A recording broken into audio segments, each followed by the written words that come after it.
Assalamu alaikum wa rahmatullahi wa barakatuh. Alhamdulillahi rabbil alameen wa salatu wa salamu ashrafiya muslimin wa ala alihi aswajihi thuriyat. Amma ba'd, we begin in the name of Allah subhanahu wa ta'ala, sustainer, creator of the heavens and the earth, the one we come from, the one we will return to. He has no one associated to him as last messenger as Rasulullah sallallahu alaihi wasallam. My dear respected brothers and sisters and elderly and youngsters and people at large, Jazakallah and thank you for all the support that I've been receiving. Whether it's on the Facebook or whether it's on YouTube. If you haven't, please subscribe on the bottom to the YouTube channel, and if you haven't, go onto the Facebook page and hit the like button on the Facebook page. Alhamdulillah, welcome to the lecture series number 9, and Jazakallah and thank you that we were able to reach to the number 9, and maybe it's not a big significant number, it's not a big thing, but we're not doing episodes, we're doing we're doing series. So we're on series number 9. I usually do 1 or 2, 3 topics, but sometimes I do 2. Most of the time I do 2 or 3. But today we're gonna do 1 topic, and the topic in there goes to charity and giving. And it's not just, we talk about charity and we're gonna talk about all these different organizations doing different work, or we're talking about giving. There's a whole background to giving. It's a whole different different area, different territory when we're talking about giving. When you talk about giving, it could be a lot of things when it comes to giving. And when you look at the Prophet sallallahu alaihi wasallam, the man like him, when the time came to give, and if he didn't have anything in his possession, he would go and ask the Sahabas, then, I'm not in a situation where I can give, but can someone voluntarily give, someone do some good, can someone produce it? And it doesn't mean fundraiser, doesn't mean always fundraiser. You can be a lot of things. Your time can be a way you can give back your time. Your wealth can be one way, one other way. It could be, helping someone. Time can go in different little categories. But when you're talking about doing something, because we are right now in times where uncertainty is high rise, our depression is high rise, us, not knowing what's going on with this coronavirus being on the high rise. And there's a lot of things you can go on and on and on and on about how bad it is. But what is it there? What can we do? And how are we able to impact the society at large? Because large people are taking a toll and hit, and they're literally getting hurt, and they're not really getting the support they need. When a lot of us say, okay, well, what can we do? Giving back is a way. But problem is, right now, unfortunately, it's very sad. Communities say that coronavirus came and then these issues popped up and they are skyrocketing. Well, the truth is, these problems were happening before coronavirus came, and it wasn't being told, it wasn't being shown to the community, it wasn't going. If you look at the media outlets, they really even talk about these issues and these problems that are going on in our society or in the world at large, because they dip a little bit into it. If it doesn't make sense to them, or it doesn't get them the views that they want or people to watch, then they will switch their gears to, like, I give you an example. I'm just giving an example. Like, if something going on, I give you, like, okay, there's gonna be a big, premiere for a movie, or just a big premiere for some artists to come and perform. They will rather cover that than cover what's going on overseas with people dying left and right, or even in their backyard. They'll only cover certain things where they're getting the credit for some stuff that they've done. Not even if they're getting credit. They'll show a little bit of it just to show to the community, look, we're doing to show this because we support it. But in reality, if you support something, then you should be doing your part by motivating people to go and do more, and then show it at large. Coronavirus just came, right? And coronavirus is bad, is as bad as it can be. People getting sick, and we're telling people to stay home and quarantine. And the reality is, where were the people when coronavirus wasn't here? Where were you? Where were you? People needed your help. They needed your help. You could have supported them by giving food to charity organizations, giving your wealth back to those who need it, right? Where were you? You woke up one day when the coronavirus went high and you heard about this coming into America, Allah, you woke up and you said, no, now I can die any day. My children can be affected. Allah does not love me. Allah does not like me because I am in a way, in a situation where my life is on the line. Now I have to give my wealth. I have to give my wealth. And not giving the wealth is not for sake of Allah. It's my fear of me dying. If I were to die, would my deeds be, forgiven? Would my deeds be forgiven? Allah will say, yeah, you can give the wealth. Give your wealth away to anybody you feel like giving to, right? But the reality is your niyat and your heart doesn't even mean that I'm giving for sake of Allah. I'm giving because I'm in fear that I'm gonna die when this crisis happening, and I don't want to be the one who does not get forgiven for my sins. But in reality, if you want your sins to be forgiven, it's not just you give away the money or you do some righteous acts. Yes, you can do things where Allah will forgive you. And starting with your salah, and I mentioned this in the last lecture series, we should be praying 5 times a day anyways. If you're not praying, wake up. Wake up call should be right now, because the pandemic is happening and the crisis is going all over the place. Fear, uncertainty, right? And that's rising. But where are we? Where do we stand in between these crises and this time, right? So when we're talking about the aspect of charity and we're talking about aspect of giving is a large thing. A lot of brothers and sisters are suffering and they were going through these problems, they're going through this issue. And the problem with us is we were not educated. We didn't know what's going on. And if we did, we were in a mindset, why do we need to give? There will be someone who will come and take care of those brothers and sisters. That mentality that someone will take care of them, they get the reward from Allah if they're Muslims, right?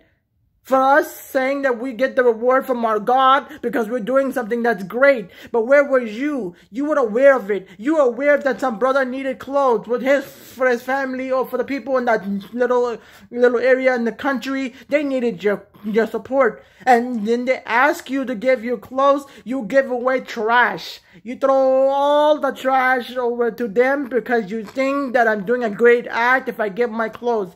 What makes you think that you are someone?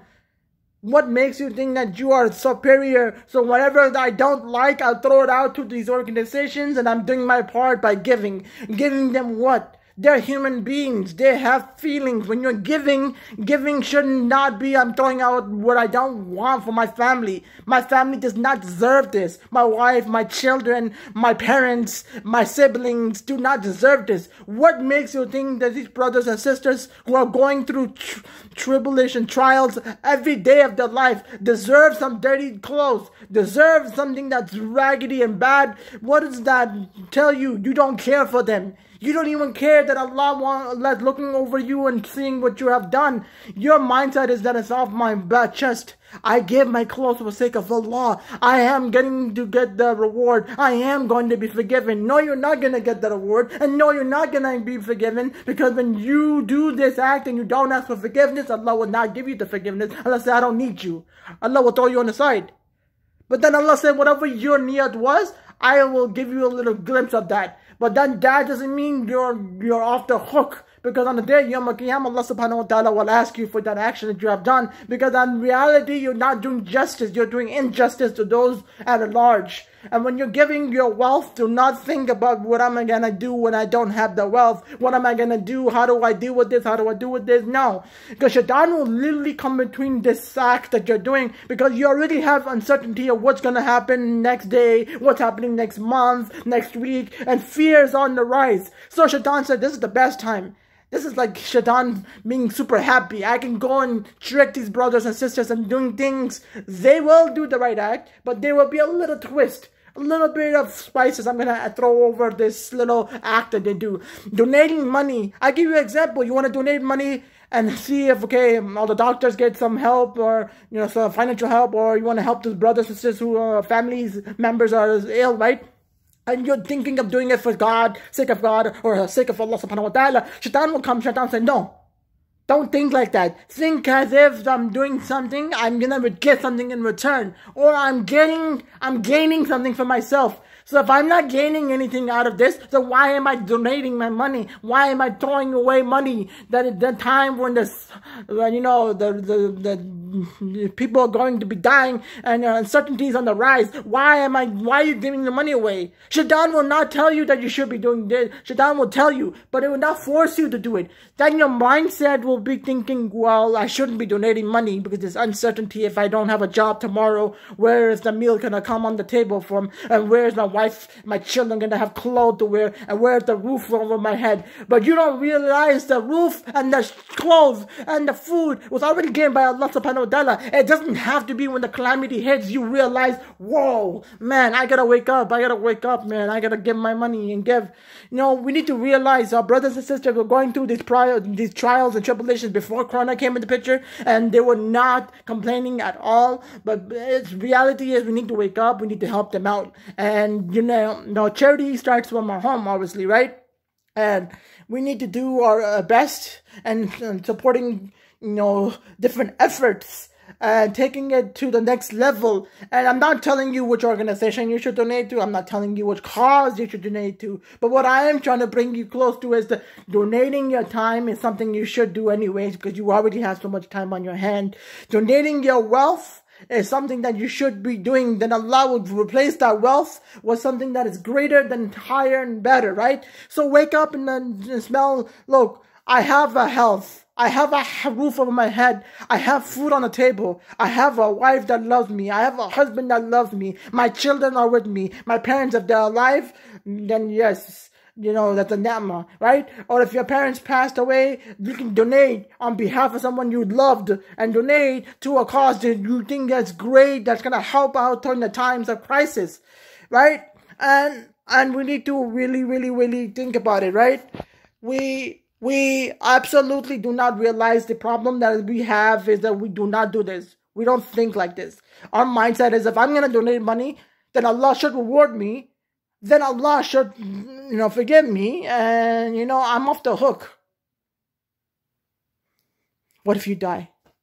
What if you die and you did not give money for the sake of Allah and you did it for the wrong reason? What if you die after giving money, but you think you're doing justice and you're not doing justice in the eyes of Allah and you die? Die because of anything. Death. Die. Yes. Either die from the coronavirus, either die because you got sick and something happened. Whatever the means of you is, when you pass, do you think that you're worthy of going to be resurrected in front of Allah? And when Allah asks you what was the reasoning of you doing this action, you can't hide the reasoning. You can't lie to Allah that, oh Allah, I did it for this cause, I did it for this reason. No, you didn't. You did it because you can get it off your chest that I did do something good. I did do something to help people out. And I did do this. No. There's no way you did that for that cause. Because your mind was like, okay, I have to give a little bit of money. And not giving you a little bit of money shows to Allah that I'm sincerely giving for the cause. And then I'm also doing for Allah. And Allah will reward me. And Allah will forgive me. And if you're only worried about you getting forgiven for your sins, then think again. You're not going to get anything out of that because your mindset is not for pleasing Allah. You're fooling yourself and you're fooling people around you. And that those who donate big, large amount of numbers, and those go out of the way to do a lot of great acts. And a lot of people say, mashallah, look at Fraz, look at Aisha, look at so-and-so. They were so, enthusiastic, and they were so, moving with this effort of whatever the cause may be. But now they know that they're getting recognized for that action, and it's taking them from the small little being confined, or the small little area that you are in doing your little activities, to going to the mainstream. Now your community is recognizing you, and you've been recognized by imams, you've been recognized by influencers. Now you're like, whoa, the table has changed. I'm someone now. I'm a celebrity, or I'm a big shot person. And that is not what your maqsad of your reasoning of doing this action was, right? Was it? Do you want people to recognize you?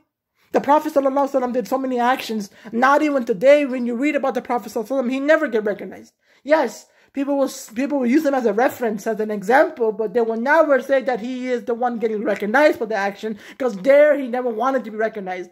And he'll do a lot more than what we can, because Allah gave him a task. Allah told him that you have to do certain things and you have to do certain actions, and he will do it regardless. There were trials and tribulations on him. He just like us, you and me. He had problems, he had issues, and with the issues, he will also be able to help his community and people at large. But the problem with us is we are going through problems, we're going through issues. We don't want to, we shut ourselves off. We don't care what other people are going through. We don't care. It's all about me, my family. Yes, we're going through financial crisis. Yes, we don't have the best cars. Yes, we don't have the best house. Yes, we can't go to Umrah. Yes, we can't go to Hajj. Yes, affliction after affliction after affliction will take a place in your life. But the way to get away from affliction is not to gain wealth, not to accumulate wealth, because wealth can be another affliction of test. On the day Yawm al-Qiyamah, Allah subhanahu wa ta'ala will ask you. He'll say that those who ask for wealth, who ask for something in this dunya, I gave them that, and I even gave them more than that. What have they done with it? What have they used their life and their life for what? What was the purpose of whatever wealth you had? How did you spend that wealth? How did you utilize your time? How did you give back? Reality is, wealth will never make us happy. You will think that you're rich and you have all the people after you makes you happy. Why do you think influencers, big celebrities, they kill themselves? Because they balled up all the emotions and they do not feel happy and they do not like to show that emotions on camera because they don't want to be judged. They don't want to be judged by what their feelings. So they ball them all up, and when that thing explodes, they kill themselves or they hurt themselves or they go into depression. And that's why you're hearing stories after stories. And that's why we need to understand wealth will not make you happy. Temporarily, it will make you happy for a week. Or maybe 2 weeks, you get that nice car, you get that nice house, you get to go on the nice trips. But when you come back, reality hits that I am not in that beautiful car. Or if I were to not be in a beautiful house, something bad would ever happen, Allah will snatch everything away. That will be temporary happiness. You will not be happy about the car. You will not be happy about the house. You will not be happy about the vacation that you went on. You won't be happy because you will never feel happy. So when you say, okay, I'm not happy, let me go buy another car. Let me go on another big lavish vacation. Let me get another house. Why would you need another house and a car and all of that? None of the things and materialistic things will help you gain peace. What would gain tandak in your heart is basically your relationship with God or Allah subhanahu wa ta'ala. Now in reality, I'm not telling you guys don't get a nice car, don't get a nice house. Yes, you want a nice house, you want a nice car, go ahead. But to understand, when I'm getting the nice car, I'm getting the nice house, I'm not doing it for the way to show off. I'm not doing it for the show off. I'm doing it because I want my family to have what is best. Because I wasn't able to have that when I was young. I want to give my family back something good. Have that mentality that I'm doing it. Yeah, Allah, I'm doing it, and I'm not doing it in any ways to show off. Nor God, I'm not doing it in any ways to show off. I don't really want to buy a nice car just to show off. I'm buying a nice car because my wife and my children can have something nice to go into school, going to work, or doing whatever, right? And now we're quarantining in the homes. We are so freaked out that we don't have chance to even get out. So go out, go jog, go walk. Get out, just walk around your driveway, your backyard. Just go out there and smell the fresh air. Sit there quietly and turn off everything that's going on in your world, your life. Turn it off. Take you and your spouse, sit outside, turn everything off, and try to think and self-evaluate yourself. What did I do? How did I give back? What did I do? Did I harm my family? Did I harm my wife? Did I harm my husband? Do I harm my parents? Did I do this? Did I do that? Giving back is not only just money. And it has nothing to do only with money. Yes, money can talk a lot and money can do a lot. Giving back is when you change yourself, and that change is an effects to the people around you. And when you feel calm and cool and you're like relaxed, you can do a lot more. But if you're stressed out and you're throwing away left and right, like, what can I do? I don't know if I'm going to have a job tomorrow. I don't know if I'm going to be alive. No. The uncertainty is going to still be rising. Obviously, people don't know what's going to happen. But we're talking about charity and we're talking about giving. A lot of organizations, a lot of people need our help, support. And giving back in the aspect is that we need to give and we need to realize that our mindset should be, our mindset should be that we need to give, and giving wealth, it's one aspect, and then I told you about time, and then you'll be like, well, what else can I do to give back? What else can I do to give back? Give back by volunteering. And you'll be like, I'm quarantining in my home with my wife or my husband or with my siblings or with my family. What am I doing? How am I supposed to even get out of the house? Well, you have social media. Platform number one, social media. Do whatever you can through social media to help the brothers and sisters out. Two, you have organizations that are working day and night to make sure that people get the aid that they need. Go donate your wealth to them, your money. Third, arrange with your connections some of these efforts in your local community if you can while quarantining in your home. Number four, you're giving to charity and giving charity and giving back, right? It's basically role model. Do some good act, and don't do it because I'm doing it for showing off, but try to influence brothers and sisters to do the same. So if you can do cause and effect, that the effect is really good, then it can multiply and it can help a lot more people at large. Then don't think like, oh, I'm useless. I'm living in my house. I barely didn't get out. I can only go for groceries. And when I do go out for groceries, there's so many, so many limitation, right, to what I'm doing, right? Alright, so whether you think about it or you don't, but you do think I'm useless. Well, we are basically a big asset. We can turn this pandemic, this crisis, this coronavirus into something really big. And when I say big, I don't mean in a negative way. I mean positive way, because you can positively change someone's life for the betterment. If they get the support they need right now, you can save a life. And only not that, they will be motivated that someone helped me in my time of need. Now, when they're back on their feet, they will go help someone else out. That person will go and feel that, I got the aid and the help that I needed. Now let me go help someone else. It's a chain reaction. And it just takes few minutes, organizations. I'm not mentioning any organization, or I'm going to give you an example, obviously, but I'm not going to tell you that you need to donate to that only, but there's other organizations. But there's organizations like ICNA Relief, Helping Hand for Relief Development, and a lot of these organizations out there doing amazing work, and it's your choice which organization you donate to, but donate as you can. Donate on your loved one that you lost. Donate because you don't know if you're going to be able to do some good act. And donate it. And if you're young and you're your youth, try to do more, right? Give your time, give a reminder to those in your circle, your social media platform, and a lot have to do with our heart, and it has to do with our niyat. And let's keep that in mind. Let's pray for everybody who's going through this calamity. Let's pray for those Muslims who are suffering around the world. Before the coronavirus even came, our brothers and sisters were dying left and right. And it's very unfortunate that our social media platform didn't even cover most of the news of what's going on. And sadly, now they're covering it because they don't have any other news to talk about.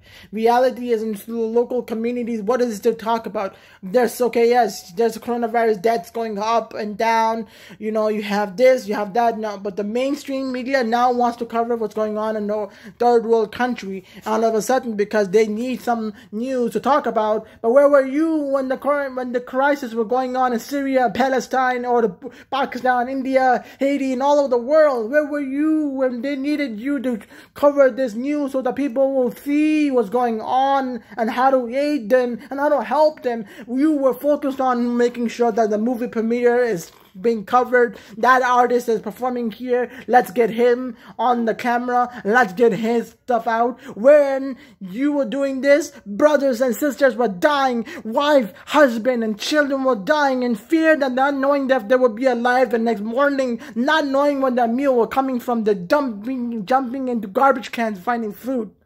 And that doesn't have to do with social media only. Where were you, brothers and sisters, elderlies and youngsters? Where were you when these crises were going on? The droughts were going on. People were dying left and right. Our mindset was nothing bad happened to me. Nothing bad happened to my family, my friends. The world hasn't gone to an end. Now this pandemic happens. The crisis happened. Then you wake up and you are saying, oh my God, I needed to donate money. Let me get this wealth off of my head. Let me get it off of me. I don't want it. I don't want it. No, no, no, no. I'm going to die. I could die. I don't want this distress on my level. So you gave away $500, $200, $300. You gave to, give me an example. You gave away to, okay, I'm giving away to you, Helping Hand. I'm giving away to You Can Never Leave. Or I'm giving away to Flana organization just so I have that mindset now. Whoa, if I were to die tomorrow or I die right after doing this action, at least Allah will know that I did this action and Allah will know what I was doing it for. No, in reality, you're in fear. You don't know what's going to happen with you. You don't know how your family is going to be, taken care of. If Allah's not happy, Allah will not take care of you. No, Allah just said that. Allah said, I will test each and every one of you, but I will test the people that I love the most even more, but I will not test them with something that they can't bear with it. If you can't bear with it, Allah will not put you through the test. And this is our exam. If we can pass these times by doing what I just mentioned, by hearing these amazing influencers and ulamas and scholars talking about how to get back, then you will be success during the time that you have been given. This is the time to reunite together, to bridge that gap between our brothers and sisters, different faith, whether you're Christian, whether you're Buddhist, whether you're, you're Muslim, whether you're Jewish. We all need to work together right now to make sure that our society and our community is helped, because they're bleeding and they're really feeling the ache, and we need to feel the pain for them, right? We need to feel the pain for them. Let's wake up. Stop blinding yourself. Stop, investing your time into this dunya as if you don't realize every soul shall taste death. Well, we'll die one day and we will not take the car to our grave. We will not take the house to our grave. We will not take the status. And unfortunately, it's very sad, and I just want to touch upon it. It's a whole different topic. I don't want to get into it, but we embroider into our children that accumulating wealth, marrying beautiful people, or doing something that is that's something against Islam or against the religion, it's fine, because then you're gonna gain what? You're going to gain the respect in the community. You're going to have people saying, wow, the car that they have is nice too. The house that they have is nice. What are they doing to be that they're successful? Well, they're successful in this dunya, but when it comes to the akhirat, they're not successful, because they're away from the deen. Their focus is, how do I marry someone who's beautiful? How do I get a nice car? And how do I get the car, the house, the trips? A lot of you guys probably see all these big influencers having 7-8 cars. Now, having that 7-8 cars, they're accountable for it. Allah subhanahu wa ta'ala will ask you, what was the purpose of you gaining all these cars? What was the purpose? So, I want you guys to just put that in the back of the mind. When you're parents, especially parents, please do not tell your children that money is the end of everything. Please don't tell them that they go buy 3, 4, 5 cars. Please, when you're trying to get your children to get married, do not tell them to marry someone who's only beautiful and not someone who's close to the deen. Okay, yes, moderate person who can be close to the deen and be funny and have that background where they're chill and calm. You can do that too, but please don't tell your children that it's fine to go marry anybody, and then your life will be good if that person is good in the sense that they're beautiful, they're rich, they're amir, they're high in status. That's not how it works. Marriage will not work. And try to not argue. Argue amongst couples can tear family apart. So when you're doing to get back wealth, or you're going to get back time, discuss it as a family. If you have children, discuss with your children. Look, I just thought of giving money back. I want to know your thoughts on this. And if you want to help me with some other causes, then we can do it. And if you're just a couple, please go grab your husband, go grab your wife, and sit down and say, look, I want to donate my money. I want to donate my time. I have these ideas, and I'm going to work on implementing these ideas in the community or people at large. Do you approve of what I'm doing? Do you think it's something good? Right? I want to, first of all, if I said something bad, I apologize. It's for my shortcomings. If I said something good, it's from Allah subhanahu wa ta'ala. Jazakallah for watching the lecture series. My name is Ali Sayyed. Jazakallah again. And thank you, Jazakallah, thank you for tuning in for the lecture series. My name is Ali Sayyed. Keep tuning in for lecture series. I'll try to go on Facebook, and I'll try to go live on Facebook. I will also go up on here. So please keep that right.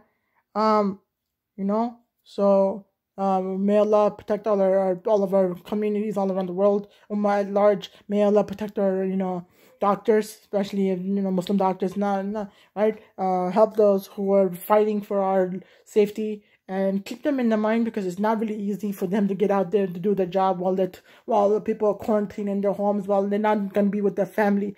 And make dua for the ulama, because it's stressful time for them. And make dua for the masjids and different organizations fighting for your rights also, right? It's a big issue, big problem. Let's keep them in the duas. My name is Ali Sayyed. Again, my name is Ali Sayyed. Jazakallah. And thank you for watching this lecture series. Assalamu alaikum wa rahmatullahi wa barakatuh.